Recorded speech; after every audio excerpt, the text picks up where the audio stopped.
Cette nuit-là, en me couchant, je sentis le regard de Mathieu sur moi.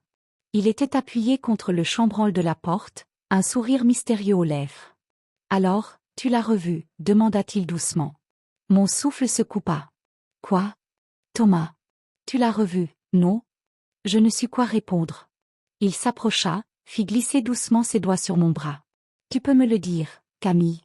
Je me crispais sous cette caresse à la fois tendre et calculée. Il effleura ma joue, s'attarda sur mes lèvres. « Si c'est ce que tu veux, je te laisserai faire. » Mon corps se figea. Était-ce un piège? Un fantasme qu'il nourrissait? Un jeu dangereux qu'il voulait explorer? Le trouble était total. Les jours qui suivirent furent marqués par une tension insidieuse. Mathieu m'observait avec un amusement silencieux, comme s'il attendait que je fasse un pas que moi-même je n'osais pas envisager. Thomas, lui, n'avait pas cherché à me revoir. Pourtant, son absence ne faisait que le rendre plus présent dans mes pensées. Un soir, alors que Mathieu et moi étions seuls, il s'approcha, me frôlant comme il savait si bien le faire. « Alors, Camille, as-tu réfléchi ?» murmura-t-il. Je tentai de garder mon calme. « Réfléchis à quoi ?» Il sourit, effleurant mon poignet du bout des doigts. « À ce que tu veux vraiment ?» Je déglutis avec difficulté. Son regard brillait d'une lueur que je ne lui connaissais pas. Était-il sérieux? Était-ce un jeu cruel pour tester mes limites? Le lendemain, je reçus un message. « Thomas, ce soir, 21h. Rue Le Pic. » Mon cœur manqua un battement. Devais-je en parler à Mathieu? Devais-je seulement y aller? Tout l'après-midi, je fus incapable de penser à autre chose. Quand l'horloge sonna 20h30, je pris une profonde inspiration et choisis une robe noire fluide, fendue sur le côté. Mes cheveux retombaient en vagues sur mes épaules, et mon parfum enveloppait ma peau d'une aura sensuelle. Avant de quitter l'appartement, je croisai le regard de Mathieu. « Tu sors ?» Ma voix trembla légèrement.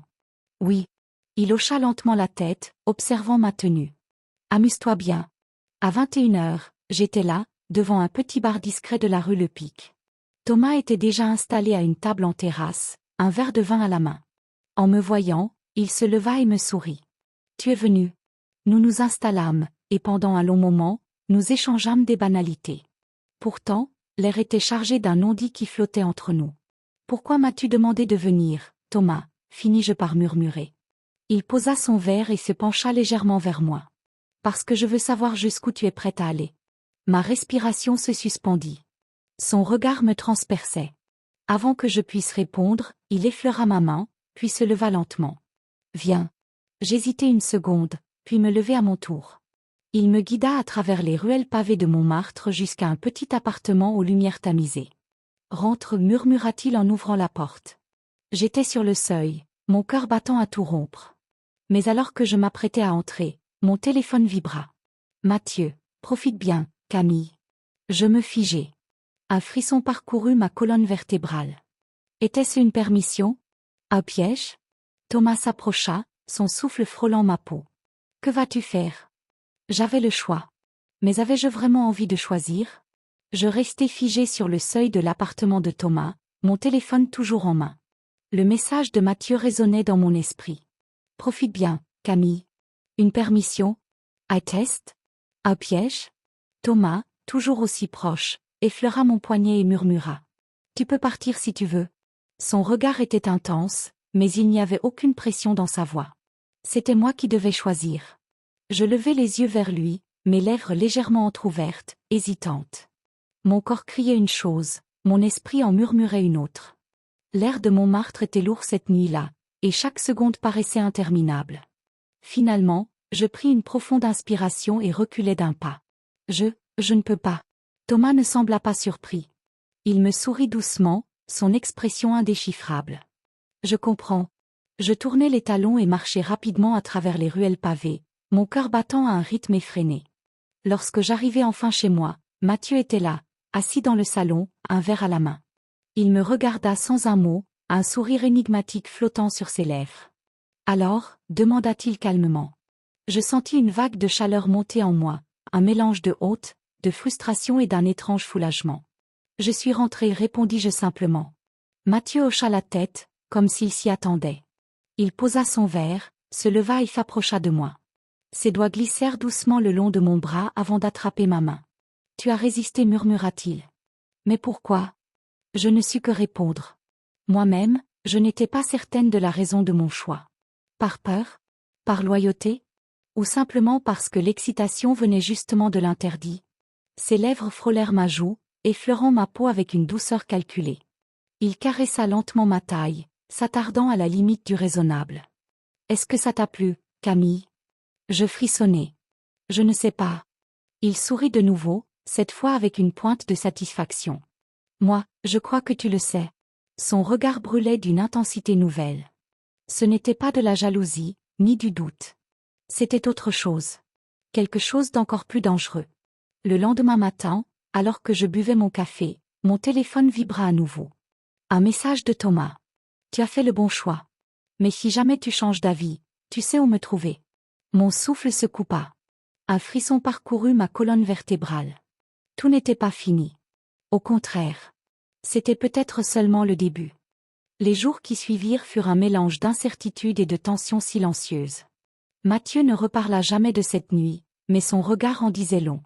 Thomas, lui, n'envoya plus aucun message. Pourtant, son absence était presque plus oppressante que sa présence. Un soir, alors que je rentrais de la boulangerie, je trouvai une enveloppe glissée sous la porte. Mon cœur s'accéléra en la ramassant. À l'intérieur, une simple note griffonnée à la hâte. Toi et moi. Ce n'est pas fini. Ce ne sera jamais fini. Aucune signature. Mais je savais de qui elle venait. Cette nuit-là, je tournais en rond dans l'appartement. Mathieu lisait un livre sur le canapé, détendu, comme si rien n'avait changé. Je finis par m'asseoir en face de lui, l'enveloppe toujours en main. Mathieu, je dois te parler. Il posa son livre et leva les yeux vers moi, calme, trop calme. Je t'écoute. Je pris une grande inspiration et déposai la note sur la table. Il la lut, impassible, puis haussa un sourcil. Et qu'est-ce que tu veux faire, Camille? Sa voix était douce, mais il y avait quelque chose de presque ironique derrière ces mots. Comme s'il connaissait déjà la réponse. Je ne sais pas, avouai-je. Il sourit légèrement, se leva et s'approcha de moi. Ses doigts caressèrent lentement ma joue, descendant le long de mon cou. Si tu veux y retourner, fais-le. Je le regardai, troublé. Mathieu. Il se pencha vers moi, effleurant mes lèvres des siennes. Ce qui m'excite le plus, Camille, ce n'est pas ce que tu feras. C'est ce que tu ressentiras en le faisant. Un frisson me parcourut. Était-ce un piège? Un défi? Une provocation? Le lendemain, en fin d'après-midi, je marchais nerveusement jusqu'à une adresse que je connaissais bien. L'appartement de Thomas. Mon cœur battait la chamade. Allais-je vraiment faire ça? Je toquai. Quelques secondes plus tard, la porte s'ouvrit. Thomas apparut, son regard brûlant ancré dans le mien. Je savais que tu viendrais. Je ne répondis pas. Il recula, m'invitant à entrer. Je franchis le seuil, la gorge sèche, incapable de penser à quoi que ce soit d'autre que la sensation enivrante de cet instant. Mais alors que la porte se refermait derrière moi, mon téléphone vibra. Un message de Mathieu. Profite bien, Camille. Je levai les yeux vers Thomas. Il souriait. Et c'est là que je compris. Ce n'était pas seulement moi qui jouais un jeu dangereux. Mathieu aussi. Je m'appelle Camille, 34 ans, mariée à Mathieu depuis 10 ans.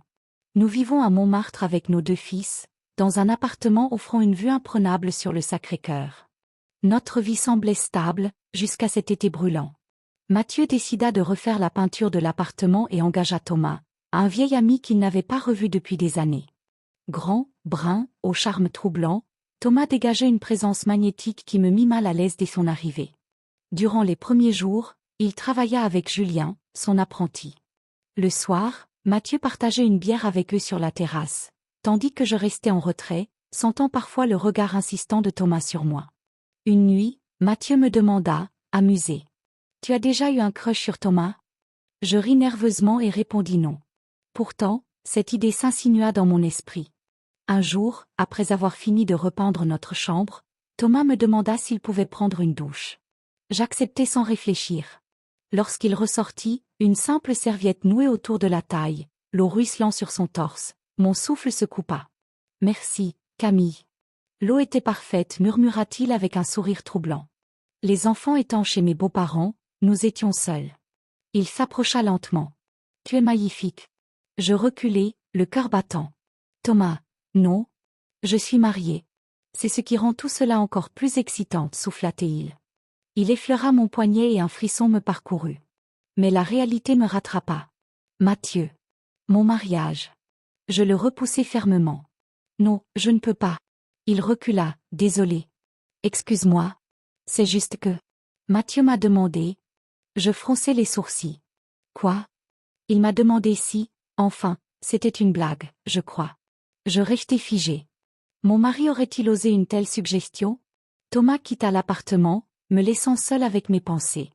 Allongé sur le lit, je fixais le plafond. Qu'avais-je failli faire? Et surtout, pourquoi Mathieu? Les jours suivants furent étranges. Mathieu agissait comme si de rien n'était, toujours aussi détendu, souriant. Pourtant, son regard me troublait, comme s'il attendait que je lui parle. De son côté, Thomas n'était pas revenu. Son absence était presque plus pesante que sa présence. Un soir, alors que je servais le dîner, je posai enfin la question qui me hantait. Mathieu, tu as dit quelque chose à Thomas? Il leva les yeux vers moi, un sourire en coin. Pourquoi cette question? Il m'a dit que tu lui avais suggéré quelque chose. Mathieu reposa calmement son verre de vin et s'approcha de moi, me frôlant légèrement. Ça t'a troublé, non, murmura-t-il. Mon cœur s'emballa. Comment pouvait-il parler avec tant de légèreté d'une situation si étrange? C'était une blague entre hommes, Camille. Rien de plus. Je n'étais pas sûre de le croire.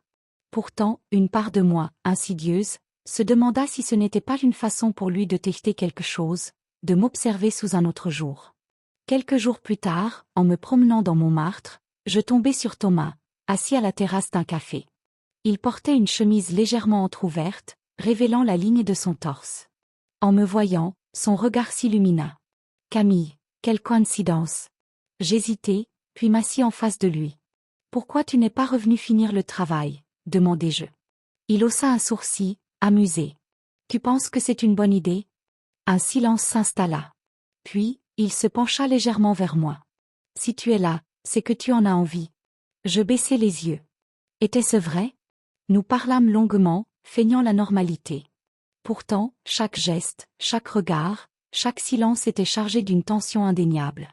Quand il effleura ma main en attrapant son verre, un frisson me parcourut. Je partis précipitamment, le cœur battant, incapable de comprendre ce qui m'arrivait.